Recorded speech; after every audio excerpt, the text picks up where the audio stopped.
Hello, everyone. Welcome to this public lecture. My name is Eugene Nagasawa. I'm professor of philosophy and co-director of the John Hick Center for Philosophy of Religion at the University of Birmingham. I'm one of the organizers of this event. It's my great pleasure and great honor to introduce Professor William Lane Craig tonight. Professor Craig is currently research professor of philosophy at Talbot School of Theology and professor of philosophy at Houston Baptist University. He did his PhD at the University of Birmingham under the supervision of the late John Hick. Professor Craig has published over 30 books, including The Kalam Cosmological Argument, Time and Eternity, and Reasonable Faith. He has also authored more than 100 articles in professional journals, including the Journal of Philosophy, New Testament Studies, and the British Journal for Philosophy of Science. Professor Craig is now recognized as one of the most influential philosophers of religion. The topic of Professor Craig's lecture tonight is the Kalam Cosmological Argument, which was originally introduced by medieval Islamic theologians. Professor Craig has developed a contemporary version of this argument and significantly strengthened the argument by incorporating contemporary Big Bang cosmology and the mathematics of infinity. The Kalam Cosmological Argument is now one of the most discussed arguments for the existence of God. Ladies and gentlemen, please welcome Professor William Lane Craig. Thank you very much. Thank you very much. I have so enjoyed delivering the Cadbury lectures this week at the University of Birmingham, and was delighted that Professor Nagasawa invited me to give this public lecture on the Kalam Cosmological Argument as well. And I'm looking forward to a stimulating evening together. As a boy, I wondered at the existence of the universe. I wondered where it came from. Did it have a beginning? Has it always existed? I remember lying in bed at night trying to think of a beginningless universe. Every event would be preceded by another event, back and back into the past, with no stopping point, or more accurately, no starting point. An infinite past with no beginning. My mind reeled at the prospect. It just seemed to me inconceivable. There must have been a beginning at some point, I thought, in order for everything to get started. Little did I suspect that for centuries, millennia really, men had grappled with the idea of an infinite past and the question of whether there was a beginning of the universe. Ancient Greek philosophers believed that matter was necessary and uncreated, and therefore eternal. God may be responsible for introducing order into the cosmos, but he did not create the universe itself. This Greek view was in contrast to even more ancient Jewish thinking about the subject. Hebrew writers held that the universe has not always existed, but was created by God at some point in the past. As the first verse of the Hebrew Holy Scriptures states, "In the beginning, God created the heavens and the earth," Genesis 1:1. Eventually, these two competing traditions began to interact. There arose within Western philosophy an ongoing debate that lasted for well over 1,000 years about whether or not the universe had a beginning. This debate played itself out among Jews and Muslims, as well as Christians, both Catholic and Protestant. It finally sputtered to something of an inconclusive end in the thought of the great 18th century German philosopher Immanuel Kant. He held, ironically, that there are rationally compelling arguments on both sides, thereby exposing the bankruptcy of reason itself. I first became aware of this debate only after graduating from university. Wanting to come to terms with this question, I decided upon the completion of my master's degree work in philosophy to find someone who would be willing to supervise a doctoral thesis on this question. The person who stood out above all others was Professor John Hick at the University of Birmingham. And we did come to Birmingham, and I did write on the cosmological argument under Professor Hick's direction. And eventually 3 books flowed out of that doctoral thesis. I was able to explore the historical roots of the argument, as well as deepen and advance the analysis of the argument. I also discovered quite amazing connections to contemporary astronomy and astrophysics. Because of the historic roots in medieval Islamic theology, I christened the argument the Kalam Cosmological argument. Kalam is the Arabic word for medieval theology. Today, this argument, largely forgotten since the time of Kant, is once again back at center stage. The Cambridge Companion to Atheism in 2007 reports, account of the articles in the philosophy journals shows that more articles have been published about the Kalam argument that have been published about any other contemporary formulation of an argument for God's existence. Theists and atheists alike cannot leave the Kalam argument alone. What is the argument that has stirred such interest? Well, let's allow one of the greatest medieval protagonists in this debate to speak for himself. Al-Ghazali was a 12th century Muslim theologian from Persia, or modern-day Iran. He was concerned that Muslim philosophers of his day were being influenced by ancient Greek philosophy to deny God's creation of the universe. After thoroughly studying the writings of these philosophers, Ghazali wrote a withering critique of their views entitled The Incoherence of the Philosophers. In this fascinating book, he argues that the idea of a beginningless universe is absurd. The universe must have had a beginning, and since nothing begins to exist without a cause, there must be a transcendent creator of the universe. Ghazali formulates his argument very simply. I quote, "Every being which begins has a cause for its beginning. Now the world is a being which begins, therefore it possesses a cause for its beginning." Ghazali's reasoning involves 3 simple steps. Premise 1, whatever begins to exist has a cause of its beginning.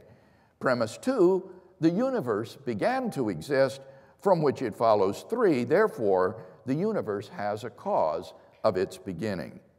Let's look at each premise of this argument. Notice that Ghazali does not need a premise so strong as 1 in order for his argument to succeed. The first premise can be stated more modestly as 1 prime. If the universe began to exist, then the universe has a cause of its beginning.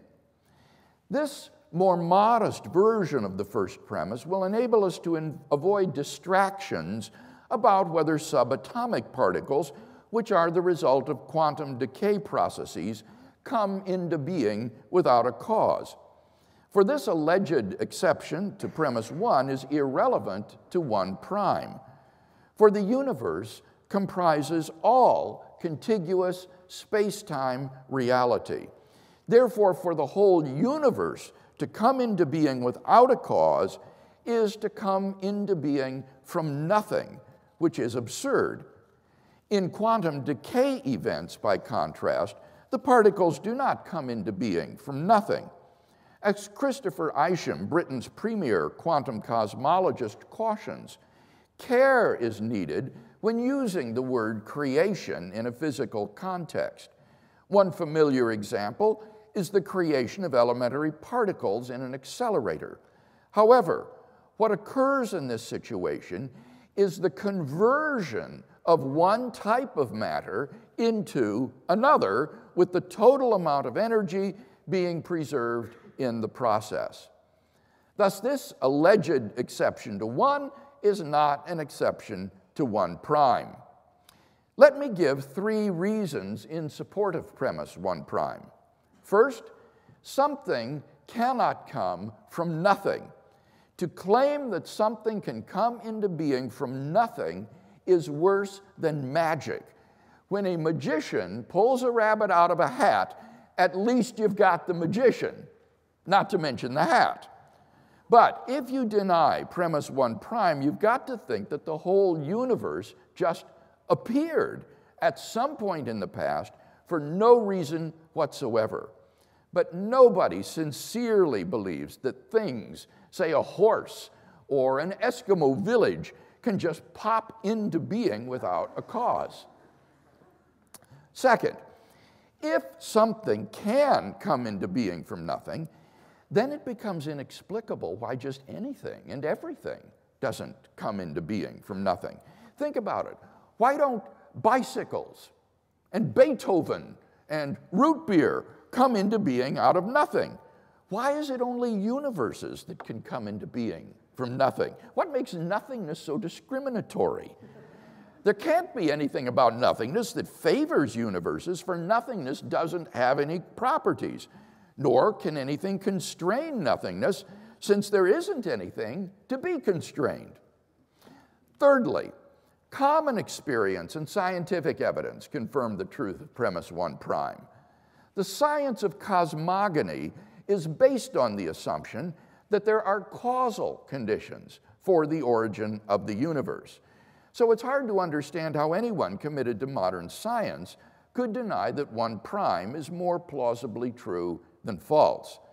So I think that the first premise of the Kalam cosmological argument is surely true. The more controversial premise in the argument is premise 2, that the universe began to exist.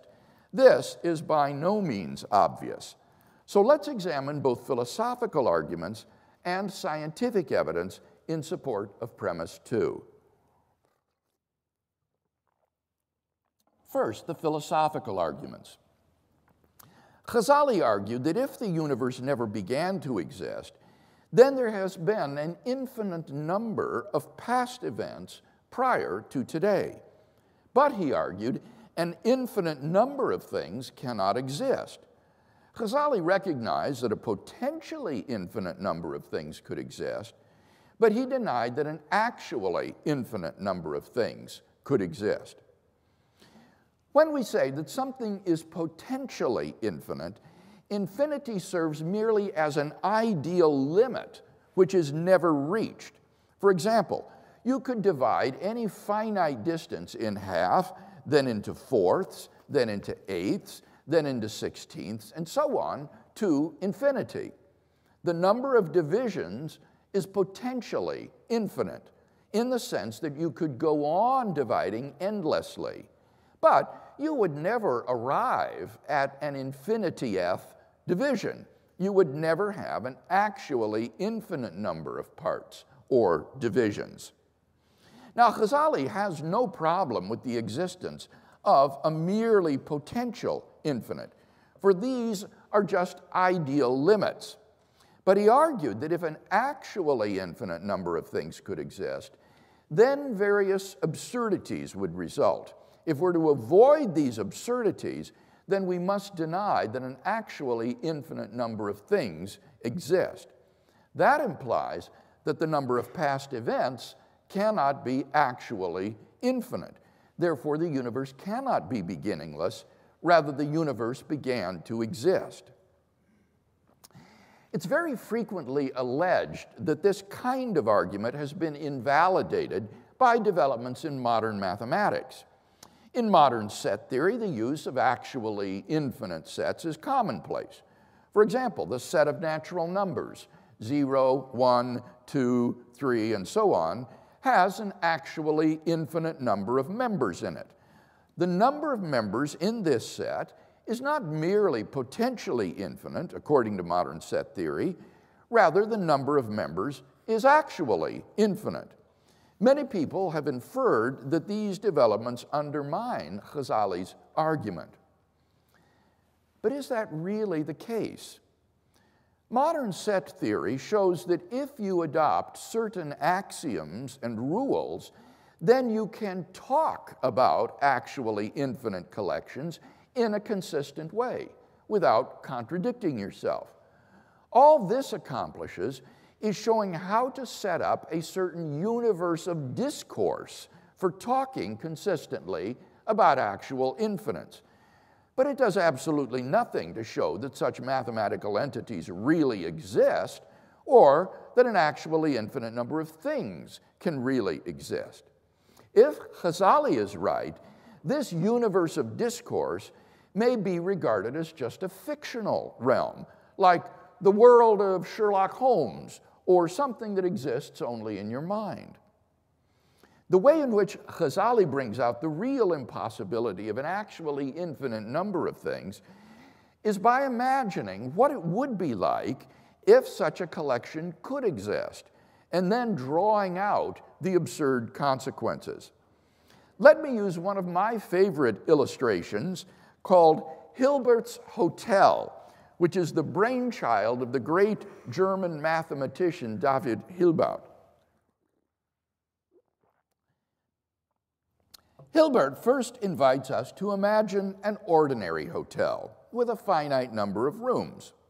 Suppose, furthermore, that all the rooms are full. If a new guest shows up at the front desk asking for a room, the manager says, "Sorry, all the rooms are full." And that's the end of the story. But now, says Hilbert, let's imagine a hotel with an infinite number of rooms. And let's suppose, once again, that all the rooms are full. This fact must be clearly appreciated. There is not a single vacancy throughout the entire infinite hotel. Every room already has a real flesh and blood person in it. Now, suppose a new guest shows up at the front desk asking for a room.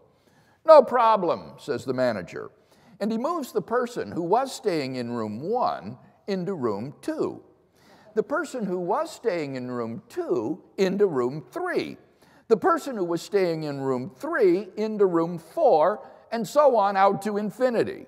As a result of these room changes, room number 1 now becomes vacant, and the new guest gratefully checks in. But before he arrived, all the rooms were already full. It gets worse.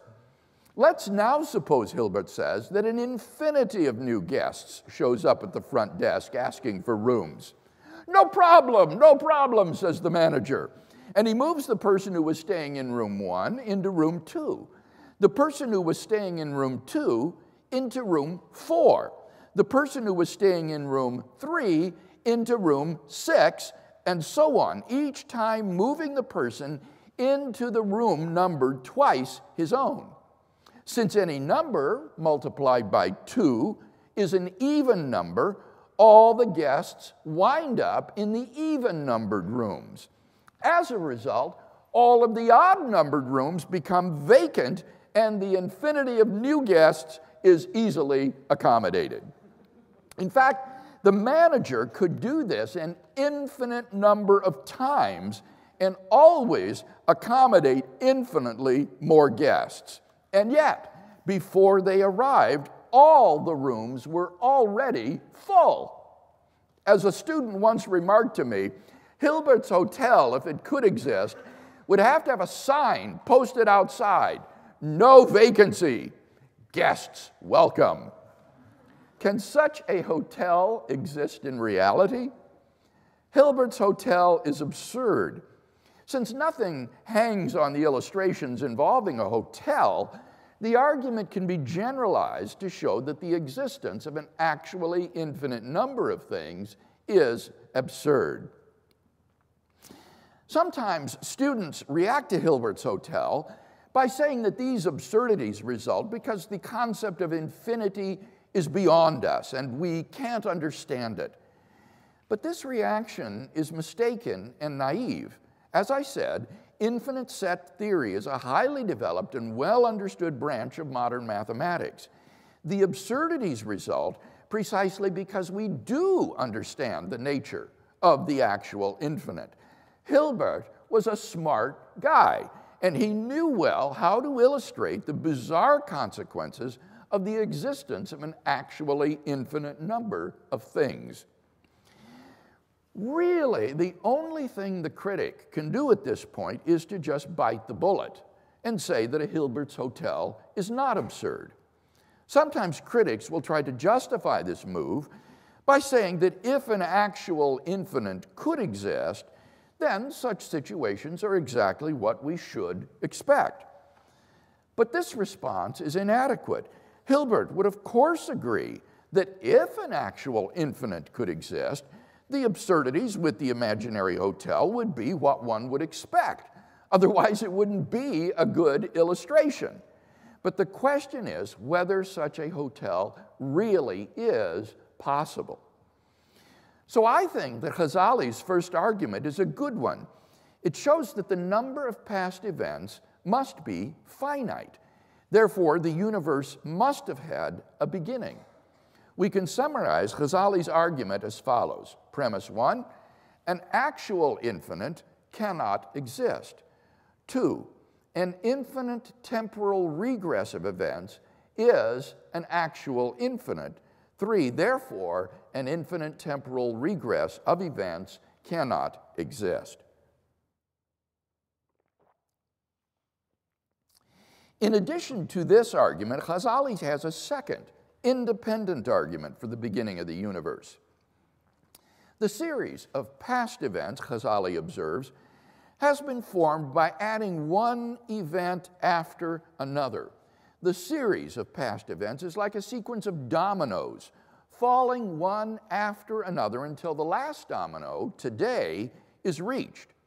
But, he argues, no series which is formed by adding one member after another can be actually infinite, for you cannot pass through an infinite number of elements one at a time.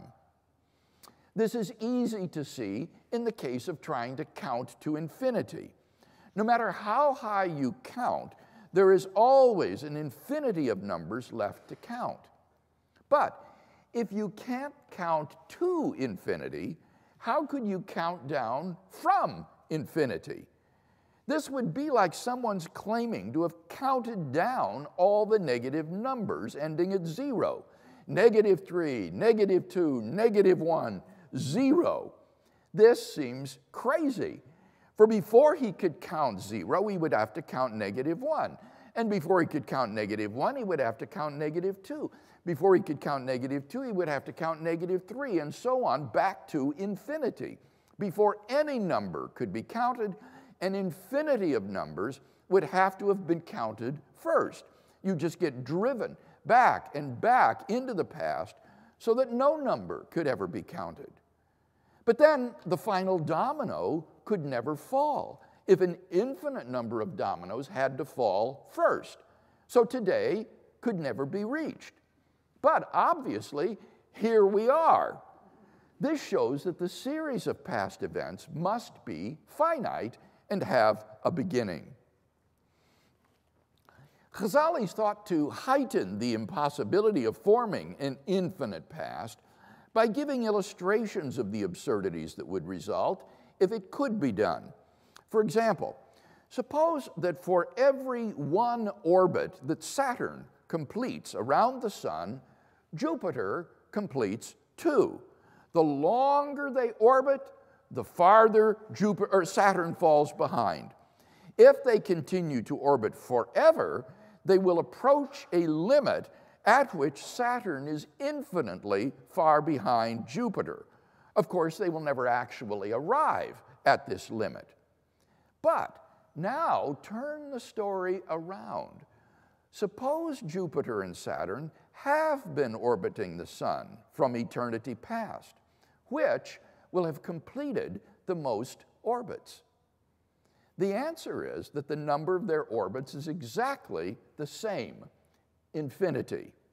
And we can't slip out of this argument by saying that infinity is not a number. In modern mathematics, it is a number. It is the number of elements in the set 0, 1, 2, 3, and so on. But that seems absurd. For the longer the orbit, the greater the disparity grows. So how does the number of orbits magically become equal by making them orbit from eternity past? Another illustration. Suppose we meet someone who claims to have been counting down from eternity past and is now finishing. -3, -2, -1, 0. Why, we may ask, is he just finishing his countdown today?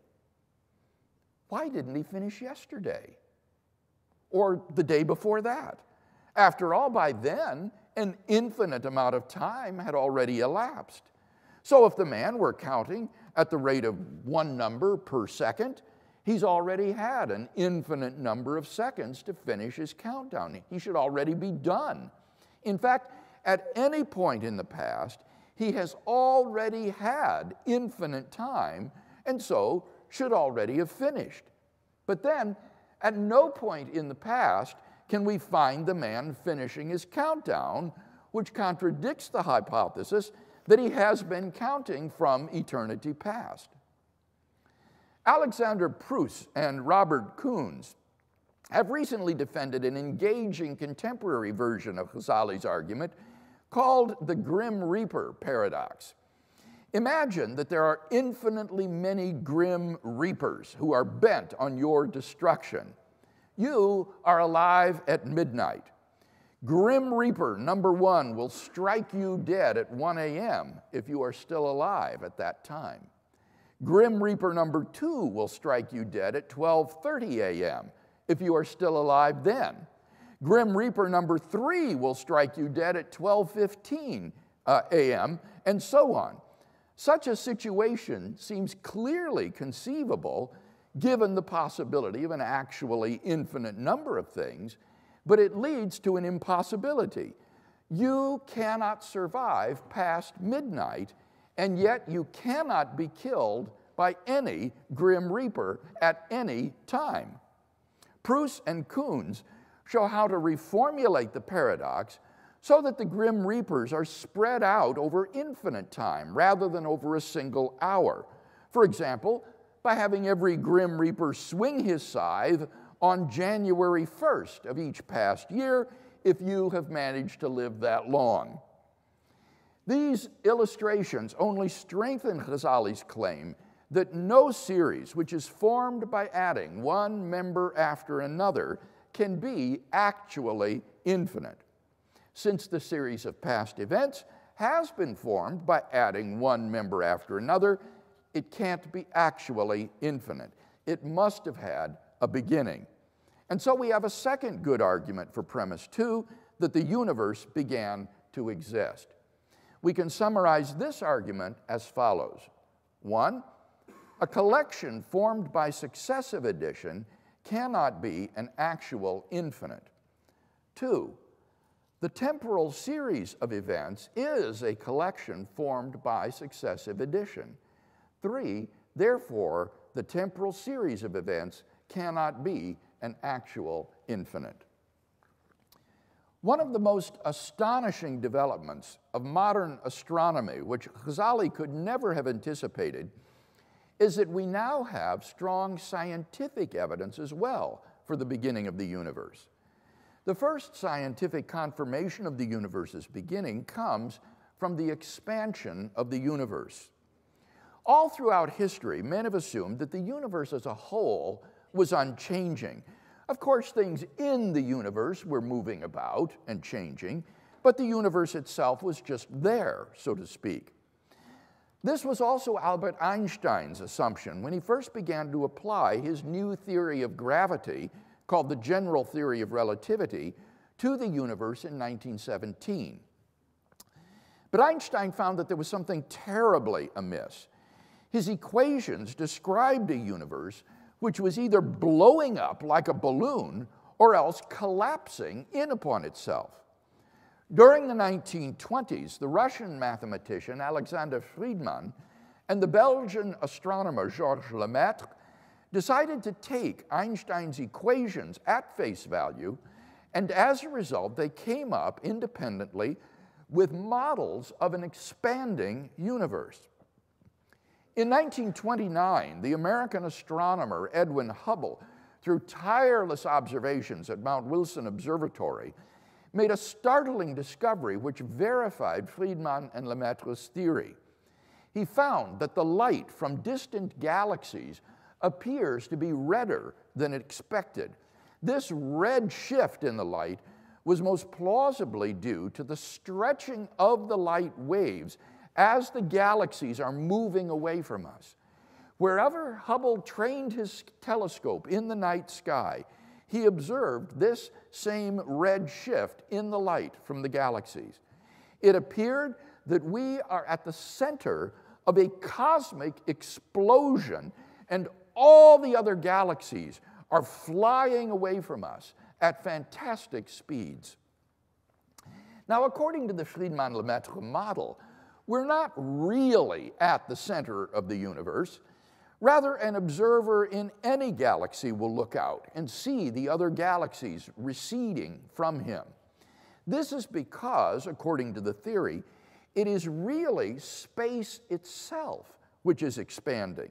The galaxies are actually at rest in space, but they recede from one another as space itself expands.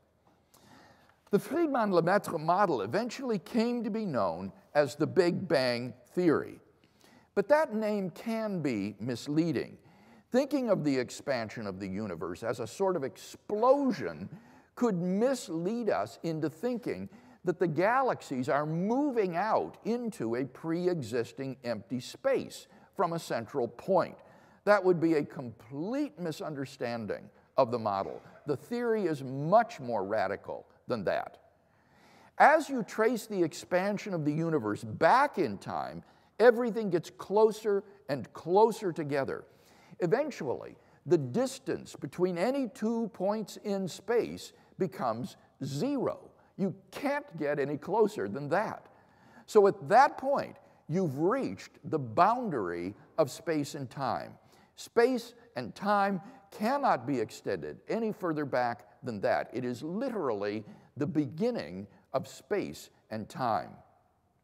To get a picture of this, we can portray our three-dimensional space as a two-dimensional disk which shrinks as you go back in time. Eventually, the distance between any 2 points in space becomes zero. So, space-time can be represented geometrically as a cone. What's significant about this is that while a cone can be extended indefinitely in one direction, it has a boundary point in the other direction. Because this direction represents time and the boundary point lies in the past, the model implies that past time is finite and had a beginning. Because space-time is the arena in which all matter and energy exist, the beginning of space-time is also the beginning of all matter and energy. It's the beginning of the universe. Notice that there's simply nothing prior to the initial boundary of space-time. Let's not be misled by words, however. When cosmologists say there is nothing prior to the initial singularity, they do not mean that there is a state of affairs prior to it, and that is a state of nothingness. That would be to treat nothing as though it were something.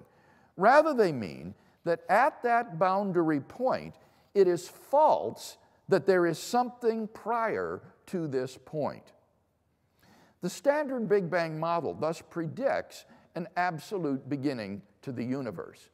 If this model is correct, then we have amazing scientific confirmation of the second premise of the Kalam cosmological argument. So, is the model correct? Or more importantly, is it correct in predicting a beginning of the universe? Despite its empirical confirmation, the standard Big Bang model will need to be modified in various ways. The model is based, as we've seen, on Einstein's general theory of relativity. But Einstein's theory breaks down when space is shrunk down to subatomic proportions. We'll need to introduce subatomic physics at that point, and no one is sure how this is to be done. Moreover, the expansion of the universe is probably not constant, as in the standard model. It's probably accelerating and may have had a brief moment of super rapid expansion in the past. But none of these adjustments need affect the fundamental prediction of the absolute beginning of the universe. Indeed, physicists have proposed scores of alternative models over the decades since Friedman and Lemaitre's work, and those that do not have an absolute beginning have been repeatedly shown to be unworkable. Put more positively, the only viable non-standard models have been those that involve an absolute beginning to the universe. That beginning may or may not involve a beginning point, but on theories such as Stephen Hawking's no-boundary proposal that do not have a point-like beginning, the past is still finite, not infinite. The universe has not existed forever, according to such theories, but came into existence even if it didn't do so at a sharply defined point. In a sense, the history of 20th century cosmology can be seen as a series of one failed attempt after another to avoid the absolute beginning predicted by the standard Big Bang model.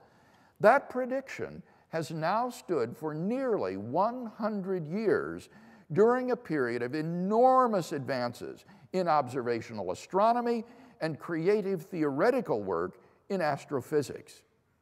Meanwhile, a series of remarkable singularity theorems has increasingly tightened the loop around empirically tenable models by showing that under more and more generalized conditions, a beginning is inevitable.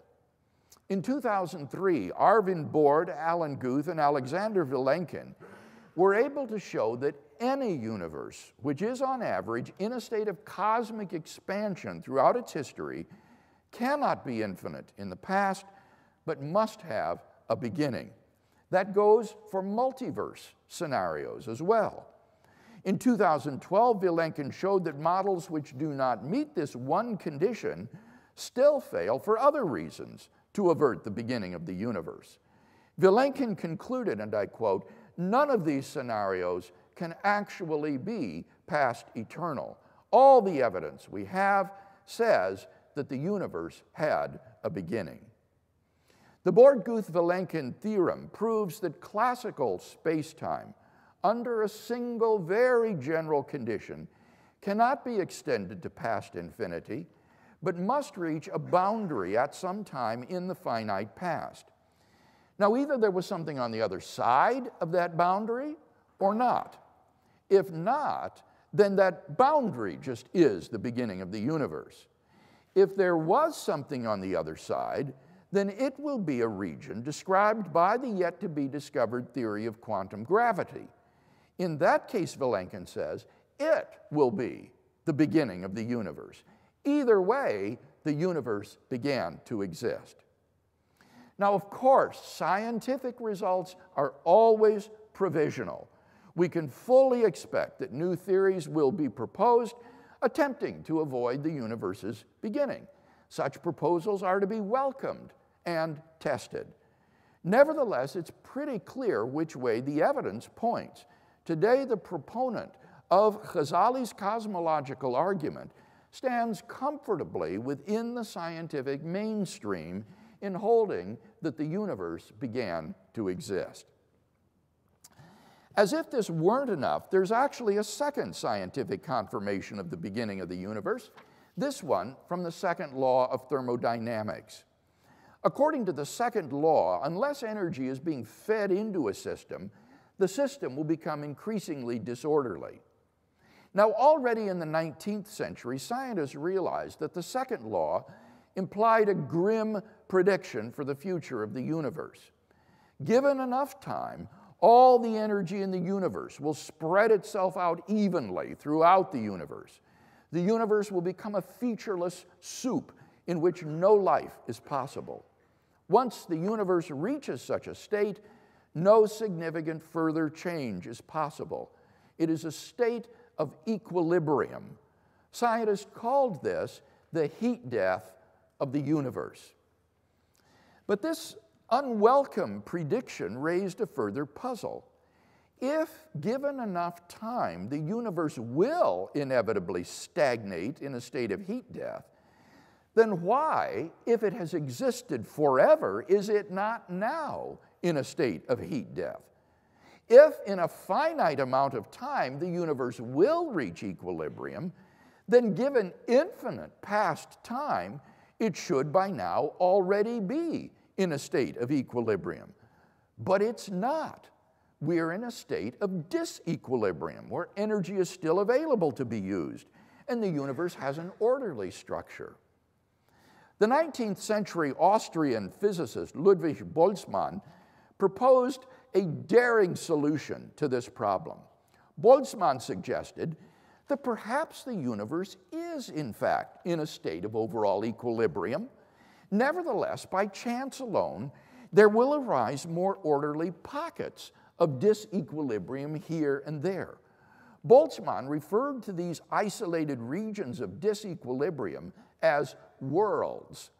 Our universe just happens to be one of these worlds. Eventually, in accord with the second law, it will revert to the overall state of equilibrium. Contemporary physicists have universally rejected Boltzmann's daring many worlds hypothesis as an explanation of the observed disequilibrium in the universe. Its fatal flaw was that if our world is just a chance fluctuation from a state of overall equilibrium, then we ought to be observing a much smaller patch of order. Why? Because a small fluctuation from equilibrium is vastly more probable than a huge, sustained fluctuation which would be necessary to create the universe we see. And yet a small fluctuation would be sufficient for our existence. For example, a fluctuation that formed a world no bigger than our solar system would be enough for us to be alive and would be incomprehensibly more likely to occur than a fluctuation that formed the whole universe we see. In fact, Boltzmann's hypothesis, if consistently carried out, would lead to a strange sort of illusionism. In all probability, we really do inhabit a smaller world, and the stars and the planets that we observe are just illusions, mere images on the heavens. For that sort of world is much more probable than a universe which has, in defiance of the second law of thermodynamics, moved away from equilibrium for billions of years to form the universe we observe. The discovery of the expansion of the universe in the 1920s modified the sort of heat death predicted on the basis of the second law, but it didn't alter the fundamental question. Recent discoveries indicate that the cosmic expansion is actually speeding up. Because the volume of space is increasing so rapidly, the universe actually becomes farther and farther from equilibrium, an equilibrium state in which matter and energy are evenly distributed. But the acceleration of the universe's expansion only hastens its demise. For now, the different regions of the universe become increasingly isolated from one another in space, and each marooned region becomes dark, cold, dilute, and dead. So again, why isn't our region in such a state if the universe has already existed for infinite time? The obvious implication of all this is that the question is based on a false assumption, namely that the universe has existed for infinite time. Today, most physicists would say that the matter and energy were simply put into the universe as an initial condition, and the universe has been following the path plotted by the second law ever since its beginning a finite time ago. Of course, attempts have been made to avoid the beginning of the universe, predicted on the basis of the second law of thermodynamics, but none of them has been successful. Skeptics might hold out hope that quantum gravity will somehow serve to avert the implications of the second law of thermodynamics. But in 2013, the cosmologist Aaron Wall of the University of California was able to formulate a new singularity theorem which seems to close the door on that possibility. Wall shows that given the validity of the generalized second law of thermodynamics in quantum gravity, the universe must have begun to exist unless one postulates a reversal of the arrow of time. That is to say, time runs backwards at some point in the past, which, he rightly observes, involves a thermodynamic beginning in time, which would seem to raise the same sorts of philosophical questions that any other sort of beginning in time would. Wall reports that his results require the validity of only certain basic concepts, so that it is reasonable to believe that the results will hold in a complete theory of quantum gravity. So, once again, the scientific evidence confirms the truth of the second premise of Ghazali's cosmological argument. On the basis, therefore, of both philosophical and scientific evidence, we have good grounds for believing that the universe began to exist. It therefore follows logically that the universe has a cause of its beginning. What properties must this cause of the universe possess? This cause must itself be uncaused, because we've seen that an infinite series of causes is impossible. It is therefore the uncaused first cause. It must transcend space and time, since it created space and time. Therefore, it must be immaterial and non-physical. It must be unimaginably powerful, since it created all matter and energy. Finally, Ghazali argued that this uncaused first cause must also be a personal being, for it's the only way to explain how an eternal cause can produce an effect with a beginning like the universe. Here's the problem. If a cause is sufficient to produce its effect, then if the cause is there, the effect must be there too. For example, the cause of water's freezing is the temperatures being below 0 degrees Celsius. If the temperature were below 0 degrees from eternity, then any water that was around would be frozen from eternity. It would be impossible for the water just to begin to freeze a finite time ago. Now, the cause of the universe is permanently there, since it is timeless. So why isn't the universe permanently there as well? Why did the universe come into being only 14 billion years ago? Why isn't it as permanent as its cause? Ghazali maintained that the answer to this problem is that the first cause must be a personal being, endowed with freedom of the will. His creating the universe is a free act, which is independent of any prior determining conditions. So his act of creating can be something spontaneous and new. Freedom of the will enables one to get an effect with a beginning from a permanent, timeless cause. And thus we are brought not merely to a transcendent cause of the universe, but to its personal creator.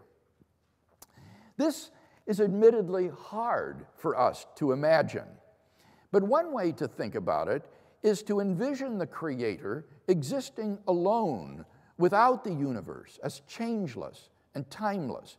His free act of creation is a temporal event simultaneous with the universe's coming into being. Therefore, he enters into time when he creates the universe. The creator is thus timeless without the universe and in time with the universe. The Kalam Cosmological argument thus gives us powerful grounds for believing in the existence of a beginningless, uncaused, timeless, spaceless, changeless, immaterial, enormously powerful, personal creator of the universe. And that is what everybody means by God.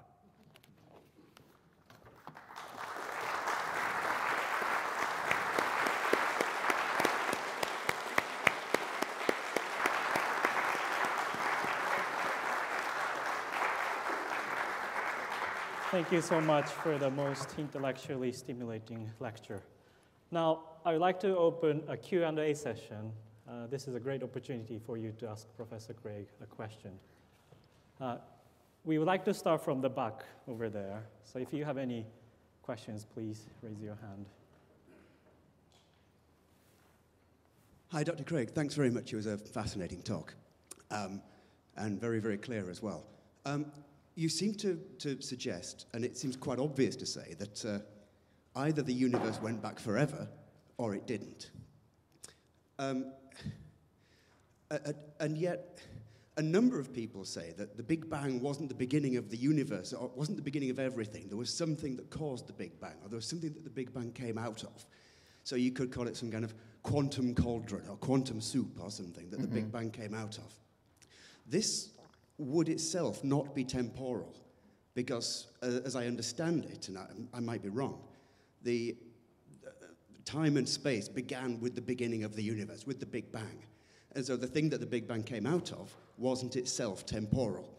If that's the case, does it make any sense to talk about it going back forever? Because with no time, there's no back forever, as it were. And so maybe the distinction between either it began or it went back forever doesn't quite work there, or how would it work? No, I think it does apply, and your point is quite well taken. If it literally is atemporal, then it doesn't go back forever. And that's why Vilenkin says either the universe begins at that boundary of classical spacetime, or if you do have this sort of quantum regime on the other side of the boundary, that doesn't go back forever. And in, for example, the Hartle-Hawking model, you have this finite quantum region prior to the Planck time, early time in the history of the universe, that is finite and geometrically closed. Just like in the standard model, it doesn't involve a singularity. Now, this is where the philosopher, I think, does need to begin to offer criticism. Because when it is said that this region is not temporal, the scientist cannot mean that in the same literal sense that the philosopher means, for example, that mathematical objects are atemporal, changeless, and static. He can't mean it in the same sense that the theologian means that God is atemporal, transcending time. What the scientist actually means is that it isn't in classical time, as defined in non-quantum physics, but this is a region of violent quantum activity. There is before and after in this period. And so it cannot be literally timeless in the way that the philosopher or theologian means that. But in that case, this quantum era cannot have endured forever in a sort of metaphysical time because it's unstable. It would be impossible for this era to last for eternity and then 14 billion years ago transition to classical space-time. So I think this would just simply underline the point that that era doesn't restore the past eternality of the universe. It is something that still has a beginning in time, in the philosophical sense of the word, if not in the sense of the word that plays a role in classical physics. I know that's a rather technical answer, but this is pulling the thread on one of the most important issues, I think, in this whole discussion. If you're interested in following this up, take a look at the debate that I had with the cosmologist Sean Carroll. It's on YouTube, on the evidence of current cosmology for the existence of God. Thank you.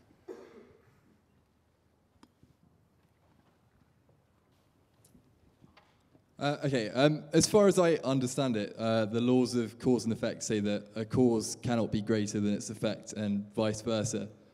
So if God is the cause of the universe, surely he's a greater cause than its effect if the universe is the effect.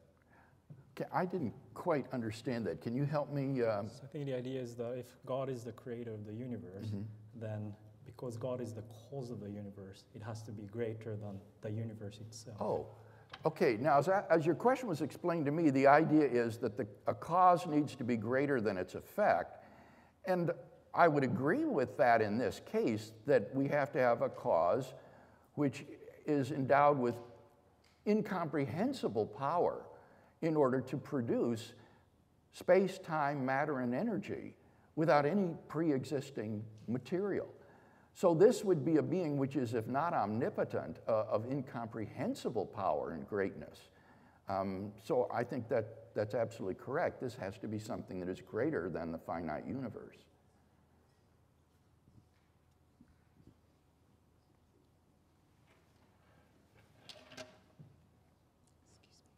I was thinking through the idea, I believe that the creation, that the earth is a young earth. And I was trying to think about how that ties in your idea of the Big Bang, how that ties into my understanding. And so basically, my question is, when you come to Genesis chapter 1, verse 1, in the beginning, God created the heaven and the earth. In your view, is that the start of the creation of this earth, or is it the creation of the universe? Good question. In Hebrew, they did not have a word for the universe. When the ancient Jew wanted to speak of everything there is, he would say the heavens and the earth. So Genesis 1:1 is about the creation of the universe. In the beginning, God created the universe. And it's only beginning with verse 2 that the focus dramatically narrows to the earth. And verse 2 says, and the earth was without form and void. And the remainder of the chapter describes how God turns this desolate planet into a habitable environment for human beings. So I would see verse 1 as cosmic in its scope, and verse 2 and following as very local in its scope. And so could there be a gap of We time need to move on to other questioners if we're to get as many folks as possible in our limited time. Hi, Dr. Craig. And why only one creator and not 10 or 1 million of creators? I don't see from your argument that could not have 1 million of creators. Yes, why not several creators? Why not polytheism rather than one creator? I would appeal to Occam's razor. Occam's razor is an explanatory principle which says, do not multiply causes beyond necessity. That is to say, you are justified only in inferring those causes which are necessary to explain the effect, and you would be unjustified to infer any more than that. And in this case, one creator is sufficient to explain the effect and is necessary to explain the effect, and therefore Occam's razor will simply shave away any other sorts of creators.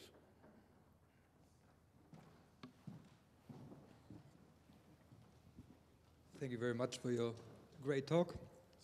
Oh, sorry. In the last 30 years or so, it has been shown experimentally that in quantum mechanics you can have creation without a cause of, you mentioned it, subatomic particles. And at the very beginning of the universe, as you also said, the universe itself was subatomic. why is it so inconceivable that the mechanisms that work now didn't work back then? The reason is that in the so-called quantum creation of subatomic particles, you always have a material substratum, a physical system from which these emerge. For example, the quantum vacuum is not nothing, as the layman might think when he hears the word vacuum. It is a sea of roiling energy, and the particles come out of the vacuum, so that the vacuum is the cause of the existence of these particles. In the case of the universe, however, as we just discussed a moment ago, we have an absolute beginning of all physical reality, so that there isn't any sort of prior thing that could serve as a quantum substratum for the creation of the universe. If there is this sort of quantum gravity region in the early universe, that will be part of the universe. It's an early stage of the universe, but it doesn't explain where the universe itself came from. I should also just add one other point, and that is this appeal to these quantum processes simply assumes without justification that quantum indeterminacy is real rather than merely epistemic in your mind. But there are at least 10 different interpretations of quantum physics, some of which are thoroughly deterministic. And all of these are empirically equivalent and mathematically consistent. In fact, it is only the deterministic interpretations that are compatible with quantum cosmology, so that there is no justification for assuming that even in the case of quantum creation of particles, this is indeterminate and that they do not have deterministic causes.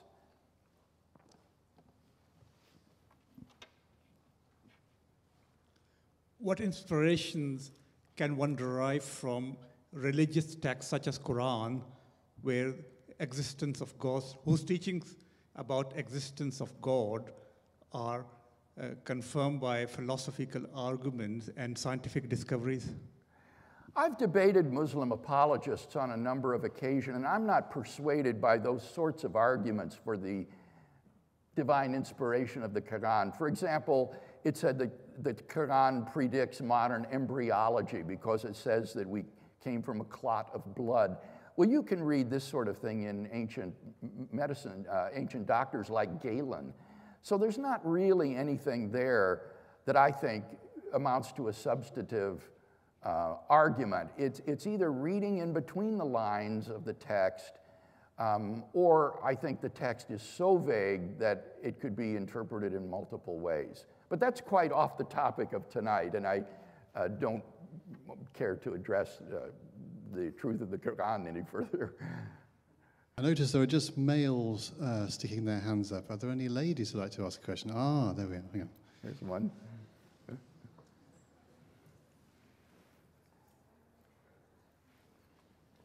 Thank you for your talk. If you find the idea of an infinite universe so inconceivable, then why is the idea of an infinite being so, I know, persuasive to you? Okay, I'm going to need help with that one again. If the concept of infinity cannot be applied to the universe, how could you apply it to God? Okay. If the concept of infinity cannot be applied to the universe, how could it be applied to God?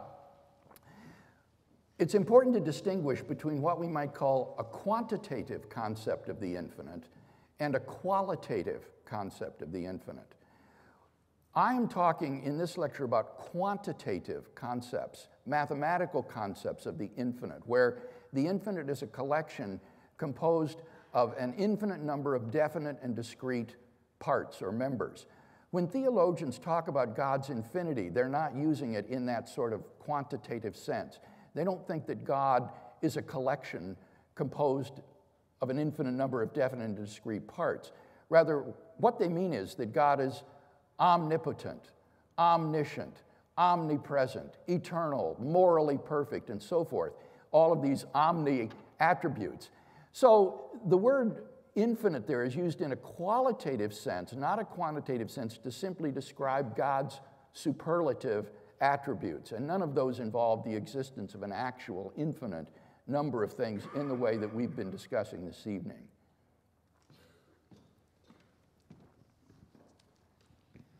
Hello, Professor Craig. You explained to us in your very intriguing talk that every being that exists in the universe has a cause for its beginning, and that the agent that caused the universe's beginning is uncaused. But I was wondering whether or not perhaps the first premise might raise questions relating to how the agent exists, since everything that exists in the universe has a cause, and yet the agent that existed that created it is uncaused. Okay, now I didn't get the very last part of that. Did you? Are you asking whether the first premise applies to God? Oh, the first premise certainly applies to God. If God began to exist, then God would need to have a cause.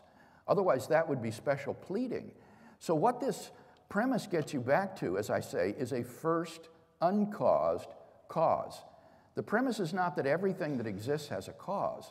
It's that everything that begins to exist has a cause. Something cannot come into being without a cause. So it forces you back to what Al-Ghazali called the eternal, a timeless, transcendent cause without beginning, and therefore the first uncaused cause. Mm-hmm. Thank you. Just to, again, put some pressure on that first premise, the skeptic might say, we never really experience anything beginning to exist. You take, for example, the example like a horse. You might say that the energy and matter necessary for the horse already exist. They just changed form, if you like. So the horse was formed rather than genuinely beginning to exist. And so experience confirms the idea there's always a cause for the formation of things, but common experience doesn't confirm that when matter and energy begin to exist, they have a cause. So the coming into being of matter and energy is unique and an event unlike any other in our experience, so it isn't covered by laws which we derive from our common experience. This question is based upon a terrible misconception that if a thing has material constituents which preceded its existence, then the thing made of those constituents doesn't begin to exist. And that's clearly absurd. That would imply that I am an eternal being, that I never began to exist. So where was I during the Jurassic Age, I wonder? Where was I during the era of galaxy formation? Simply because things that begin to exist have material constituents of which they are composed doesn't mean that those things have existed eternally and are without beginning. So the whole question is based upon a misconception of what it means to begin to exist. Now, in the first premise, the premise doesn't stipulate what kind of cause there has to be for what begins to exist. It's just saying that something can't come into existence without some sort of a cause, a material cause, an efficient cause, whatever. The fact that the universe has an efficient cause but not a material cause only emerges when you get to the conclusion of the argument. And you see that as the cause of space and time, matter and energy, the cause of the universe cannot be a material object. It has to be a transcendent, immaterial being, like, for example, a mind, which brought the universe into existence. And that correlates nicely with Ghazali's argument that the creator is a personal being, an unembodied mind who freely creates the universe. And I think all three of the arguments that I gave would hold validly with respect to the necessity of such a cause of matter and energy, that something cannot come from nothing.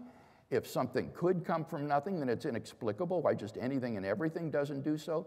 And then the everyday experience in science confirms that things that begin to exist do have causes. So it seems to me that the first premise is more plausibly true than false, and that's all we need for a good argument.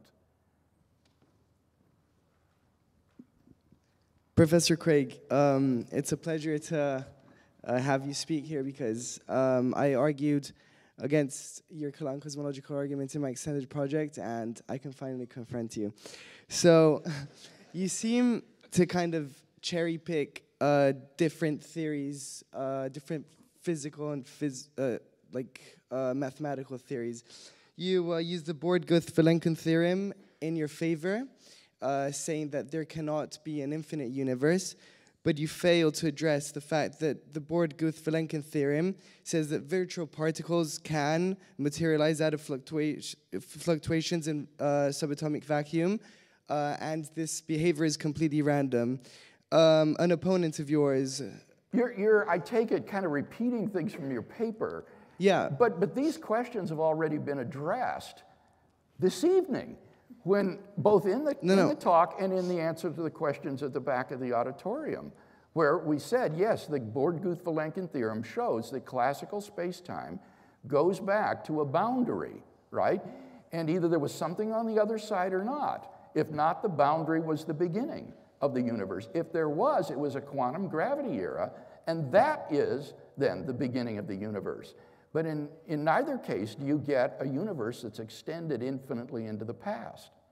Keep in mind, this is a theory, and there are plenty of other theories. For example, you appeal to mathematics in many cases, but recently there's been a mathematical explanation how the universe did not have a beginning, but it was actually infinite. Paul Marmer, for example, states that the redshift is non-Doppler mechanics, and therefore it does not explain that there was one singularity 13.74 billion years ago where the universe was created. And nonetheless, why wasn't this preceded by another universe? For example, a big crunch. Yeah, those models are ruled out by the sort of singularity theorems that I discussed this evening, as well as evidence that the universe doesn't have the density to recontract again, that the expansion is actually accelerating. If you want to look into a more detailed explanation, take a look at the article in the Blackwell Companion for Natural Theology on the Kalam Cosmological argument that I co-authored with the physicist Jim Sinclair. And I think you'll find that the thrust of contemporary science is such that the person who holds to the truth of the second premise stands, as I said, well within the mainstream of modern science, whereas these other things that you mentioned would represent things on the fringe or things that have been already falsified.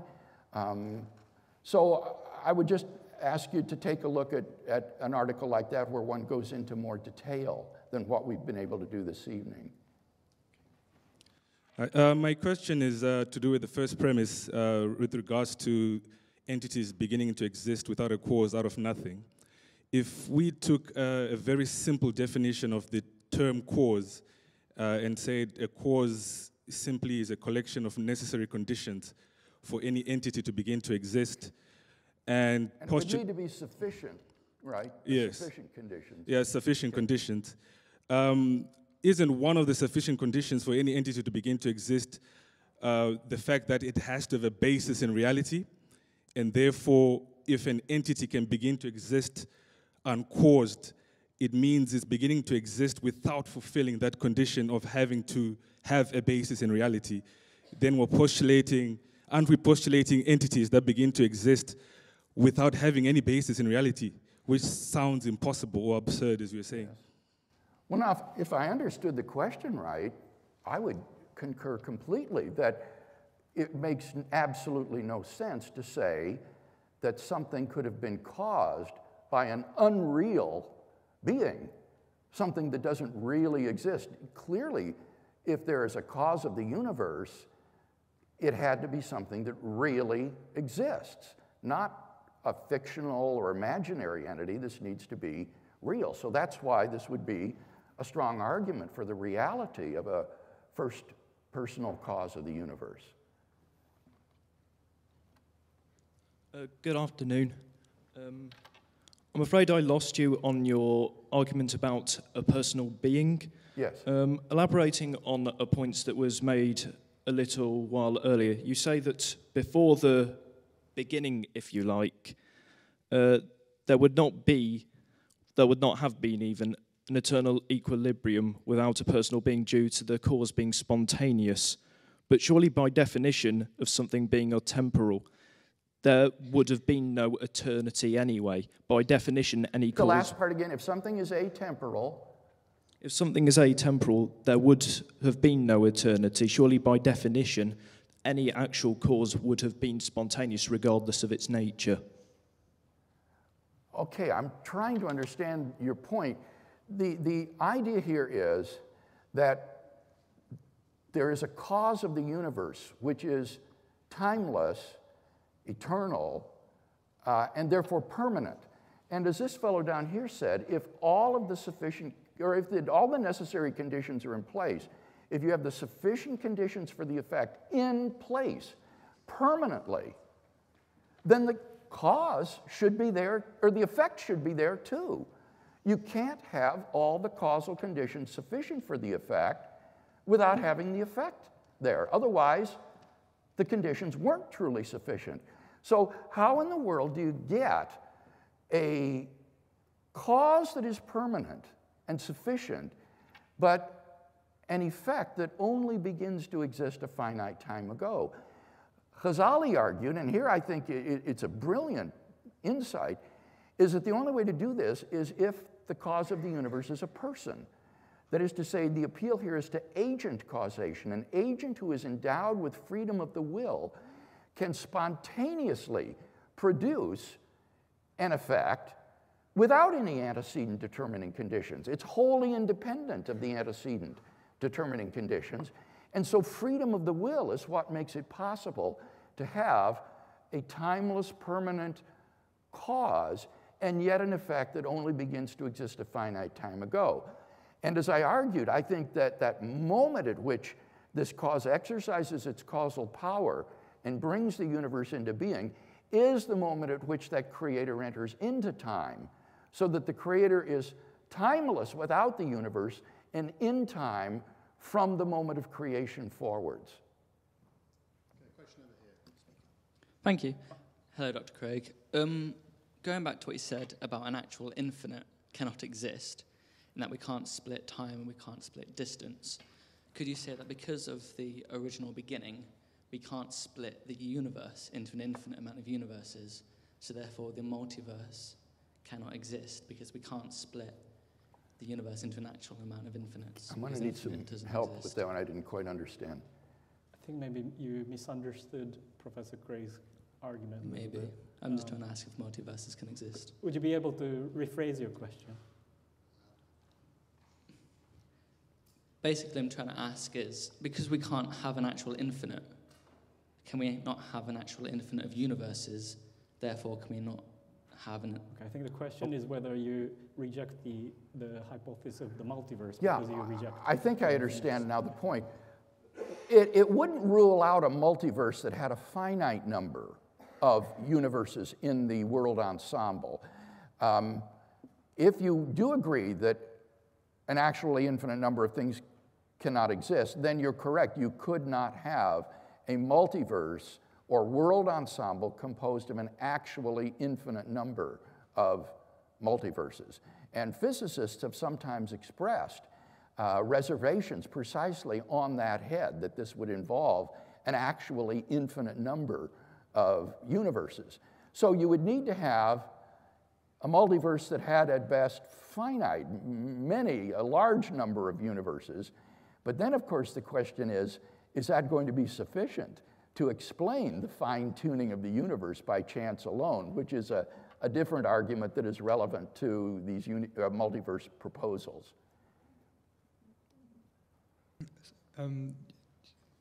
Why is the afterlife is supposed to be eternal? Why isn't it there yet? Say again? The afterlife is supposed to be eternal. Right. Why isn't it there yet when it's eternal? Why isn't what eternal? The afterlife. Why isn't the afterlife? Okay, if I understand the question, theists or Christian theists like myself believe in the afterlife and that this life will go on forever without end. Wouldn't that involve an actually infinite number of events? No, and here the distinction between an actual infinite and a potential infinite is crucial. If time involves genuine becoming of things coming into being and passing away, as the argument presumes, then a beginningless series in the past would involve an actually infinite number of events that have occurred. But an endless future doesn't involve an actually infinite number of events, but merely a potentially infinite number of events. The events will go on and on endlessly, and infinity is merely a limit which it endlessly approaches but never arrives at. So on this view of time, the future is not actually infinite, it's merely potentially infinite, which is unproblematic. Okay, let's take 2 more questions. Dr. Craig, that was an excellent presentation tonight. Thank you. Thank you. So my question is, you said that creating something from nothing is absurd. I'm down here at the front. Oh, there you are. Okay. I can barely see your head over the thing. Okay. So you said that creating something from nothing is absurd. And so my question is, in the beginning, what did God create the universe from? And did that always exist? Let's be very careful here. I didn't say that creation of something from nothing is absurd. When theologians talk about creation from nothing, they mean that the universe has an efficient cause, that is to say, an agent that brought it into existence, but it doesn't have a material cause. There is no stuff out of which it was made. I was arguing that something cannot come into being without any sort of cause, that is absurd. For something to come from nothing would be to come into being without any efficient cause or any material cause. And that seems to me to be truly absurd. But for something to come into being without a material cause, but an efficient cause, is not absurd, because there you do have causal conditions, causal power, that brings the matter and energy into being. So it seems to me that there's an enormous difference there, and one has to be careful in distinguishing the type of causes that are in play here, efficient causes versus material causes. Let's take the last question from the lady over there.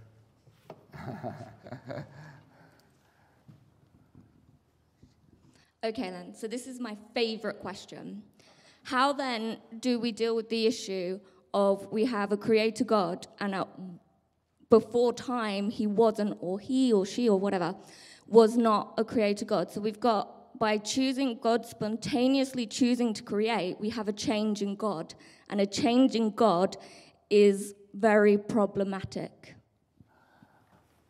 I do not think that God is immutable. I think you're correct that this would involve a non-essential change in God.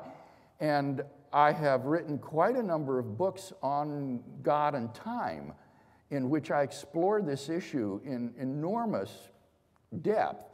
And my view would be that when the Creator creates space and time, he becomes temporal in virtue of his real causal relationship to the world and in virtue of his knowledge of tensed facts, like it is now 2015, it was 2014.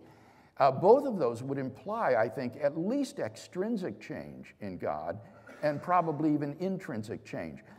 So I would say that God is changeless in his essential attributes, like his omnipotence, omniscience, moral perfection, eternality, and so forth. But he can change in contingent properties, like being the creator of the universe, knowing that Bill Craig is giving a lecture at the University of Birmingham. In all of these contingent properties, I think God is changing and that's unproblematic, both theologically and philosophically. Great. Please join me in thanking